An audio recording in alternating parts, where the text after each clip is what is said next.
Hello, children. So, I am back with your English class, and we'll be doing the last poem of the lesson of the book Poem for a Bully. Okay, so what does the word bully means? bully बुली का मतलब होता है कोई किसी को जो परेशान करता है या मारता है, बदतमीज़ करता है। आपके साथ भी ऐसा होता होगा कि कोई आपका कोई क्लासमेट या फ्रेंड आपके ऊपर डोमिनेट करने का ट्राई करता है, आपसे रूड बिहेवियर करता है और किसी भी तरह से आपको परेशान करता है, तो उसको बुली कहते हैं। Okay, so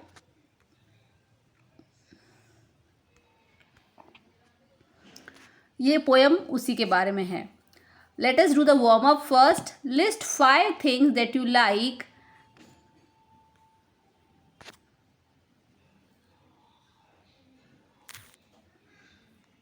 List 5 things that you like and dislike about yourself. How do you think you can change the things that you do not like about yourself? So आपको अपने लिए करना है कि कुछ ऐसी 5 चीज़ें जो आपको अपने बारे में पसंद हैं एंड एनी अदर 5 थिंग्स जो आपको अपने बारे में नहीं पसंद हैं, उनको लिखिए। और जो चीज़ें नहीं पसंद है उसको आप कैसे चेंज कर सकते हैं वो आपको सोचना है। ओके, 5 नहीं तो हम 2-2 चीज़ें सोच सकते हैं ऐसी जो हमको पसंद है अपने बारे में और जो हमको नहीं पसंद है। Okay, so let us read the poem. Let us read the poem on realising one's merit. Merit का मतलब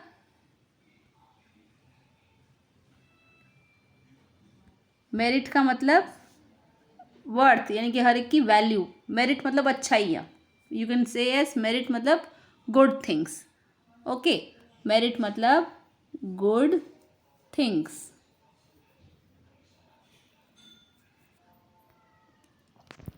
Somewhere deep inside you, there's a softer, kinder place. I know this will surprise you, but I have seen it in your face. Your eyes are often sad, although you wear a surly grin. तो poet ये कहता है कि हम सब के अंदर एक सॉफ्ट या काइंड पर्सन भी छुपा हुआ है। अगर हम सब, कुछ बच्चे ऐसे तो जो बहुत रूड बात करते हैं किसी से या बहुत गंदे तरीके से बात करते हैं, लेकिन उनके अंदर भी कोई सॉफ्टनेस और काइंडनेस होती है। I know this will surprise you but I have seen it in your face. Poet कहते हैं कि मैंने भी देखा है। पोएट जैसे हमारे से बात कर रहा है वैसे लग रहा है, तो पोएट हमसे कह रहा है कि हाँ तुम्हें सरप्राइज होगा, लेकिन मैंने देखा है तुम्हारे फेस में, तुम्हारे आँखों में। Your eyes are often sad although you wear a surly grin. Surly grin मतलब, ग्रिन मतलब स्माइल और सर्ली मतलब अनफ्रेंडली। जैसे नहीं हम बस नाम के लिए किसी से स्माइल कर रहे हो लेकिन हम उसको पसंद इतना करते नहीं हैं। तो पोएट ये कहना चाहता है कि मैंने आपकी आँखों में, आपके फेस में सैडनेस देखी है। भले तुम ऊपर से ऐसा दिखाते हो कि तुम रूड हो, तुमको किसी से फ्रेंडशिप नहीं करनी है, तुम नेम सेक के लिए सबके साथ स्माइल करते हो।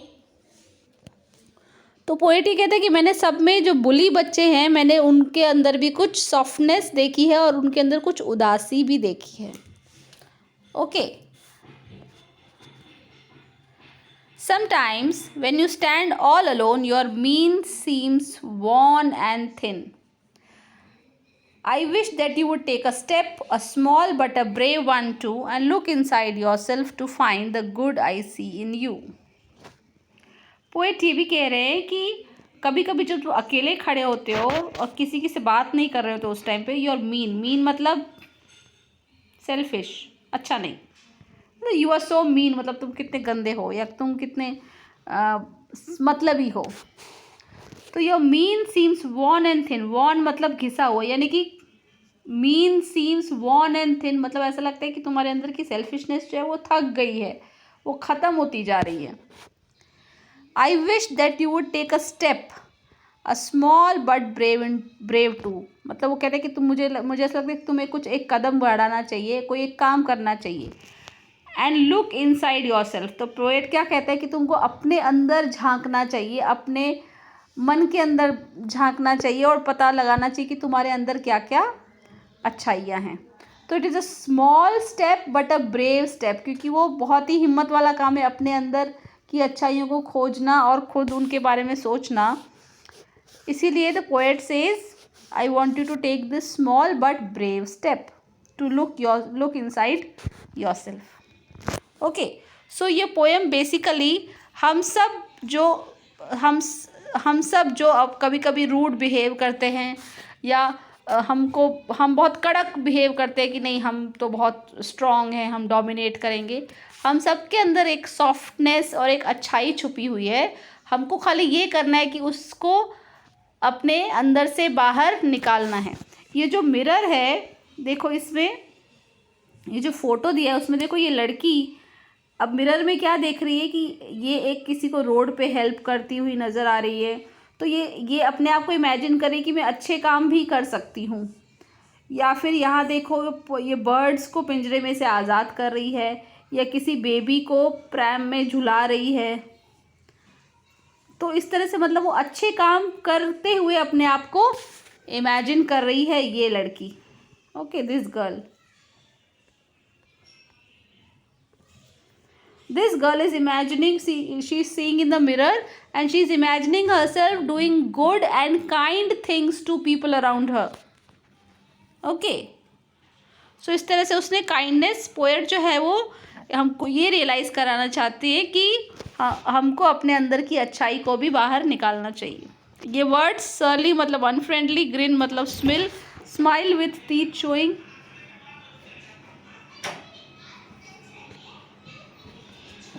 ओके, एंड वॉन मतलब disappeared. So Eileen Spinelli is a female, it's a female poet born in 1942, यानी वो यंग है, is a American poet and author who specializes in children's literature. Eileen loves flea markets मतलब जो वो market लगते हैं, जैसे स्टॉल्स लगते हैं, ओपन स्टॉल जिसमें सस्ता सामान मिलता है उसको गैराज सेल्स भी बोलते हैं उनको, and gardening. Her works include humorous stories, animal characters to rhythmic rhyming bed times lullabies मतलब लोरी, यानी वो बच्चों की कहानी और पोएम लिखती है। Some of her books are specially meant to be read at bed time in When Mama Comes Home Tonight and Night Shift Daddy. She describes a beautiful bond between a parent and a child. Her works are melodious, magical and mysterious, and influences and inspires her readers. Eileen lives with her family in New York. Okay, so ये poet के बारे में है। Poet जो है वो बच्चों की ही कहानियाँ और स्टोरीज़ लिखती हैं और उनकी और भी बहुत सारी फेमस पोएम्स और स्टोरीज़ हैं जो बहुत पॉपुलर है। Okay, this was the brief description about the poet. Now let us read the reading comprehension. Okay, ये आप फर्स्ट क्वेश्चन हम टेक्स्ट बुक में ही करेंगे, तो late us read this and do it.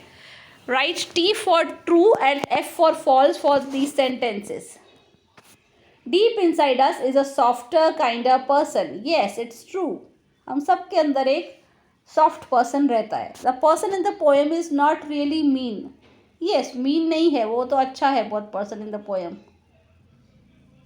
Just a minute.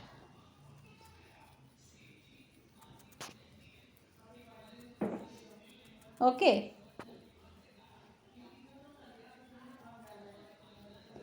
Number 3, the person's eyes tell us how happy or sad happy he or she is, right? Person की आंखों से पता चलता है वो कितना हैप्पी है। The poet is talking about the good that each one of us has within ourselves. Yes, poet ये बताता है कि हम सब के अंदर कुछ अच्छा है। The poet can not see any good in the person, ये तो फॉल्स है। पोएट सबके अंदर कुछ ना कुछ गुड देख रहा है। ओके, सो ये एक्सरसाइज ए हो गया। आप इसको टेक्स्ट बुक में ही साथ साथ कर लीजिए अभी मेरे साथ। ओके, और इसको लिख लीजिए। उसके बाद हम एक्सरसाइज बी पे मूव ऑन करते हैं। Okay, read this sentences, answer the questions that follow. ये हम डिस्कस कर लेते हैं, उसके बाद आपको मैं नोटबुक में लिखने के लिए अलग से शीट में लिख के दूंगी। Number 1, your eyes are often sad although you wear a surly grin. Who is you? It is, कौन किसको बोल रहा है? You means we, the reader of the poem. Okay, reader of the poem. Number 2, why does you wear the grin although his or her is sad? Because she does not want the world to know about her sadness. हम इसीलिए ऐसा करते क्योंकि हम चाहते नहीं कि हमारे फीलिंग्स के बारे में किसी को पता चले.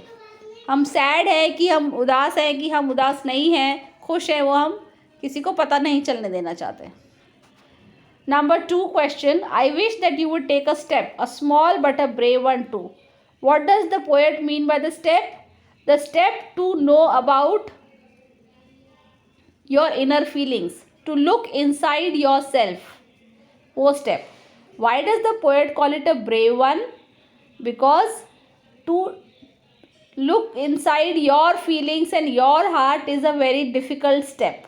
That is why we call it a brave step. It is very difficult to understand. हम अपने आप को समझना कई बार बहुत मुश्किल होता है.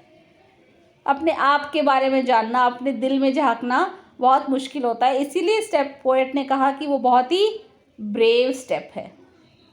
Okay, so this finishes exercise B also. हम वोकैबुलरी जो है वो यहीं पे कर लेते हैं. Check the words that have similar meaning. Okay, surprised, angry, shocked, bored. Surprised मतलब हैरान होना, और शॉक्ड मतलब और बहुत ही ज़्यादा शॉक, झटका लगना, कोई शॉक लगना, मतलब कि कोई चीज़ में हैरानी होना. ये दोनों का मीनिंग सेम है. एंग्री मतलब गुस्सा, बोर्ड मतलब बोर हो जाना. ये दोनों मीनिंग आपस में सेम नहीं है. Alone, together, company, lonely. Alone भी अकेला, लोनली भी अकेला, तो ये दोनों का मीनिंग सेम है. ग्रिन मतलब स्माइल होता है, जिसमें ब्रॉड स्माइल, जिसमें हम दांत दिखाते हैं, और स्माइल तो स्माइल ही होता है. तो ग्रिन और स्माइल का आपस में मीनिंग सेम है. सैड मतलब दुखी. फ्राउन मतलब कोई दुखी सा चेहरा बनाता है जिसमें हमारा ऐसे मुंह ऐसे नीचे हो जाता है, लिप्स जो है वो नीचे की तरफ आ जाते हैं, तो उसको फ्राउन कहते हैं. तो सैड और फ्राउन आपस में सेम है. और ग्रिन और स्माइल आपस में सेम है. ब्रेव मतलब हिम्मत वाला. लार्ज मतलब बड़ा. कॉवर्डली मतलब डरपोक. करेजियस मतलब हिम्मत वाला. तो ब्रेव और करेजियस का मीनिंग आपस में सेम है. Okay, small, tall, big, tiny. इसमें तो आपको समझ आ जाना चाहिए कि स्मॉल और टाइनी का मीनिंग सेम है. ओके, टॉल लंबा, बिग मतलब बड़ा. तो इस तरह से this vocabulary exercise is done. So only you have to write the reference to context of the poem in the notebook. Okay, so this I will be giving you after this video only. ठीक है, this finishes your poem. Okay, so in the next video we'll start the next lesson. Thank you children.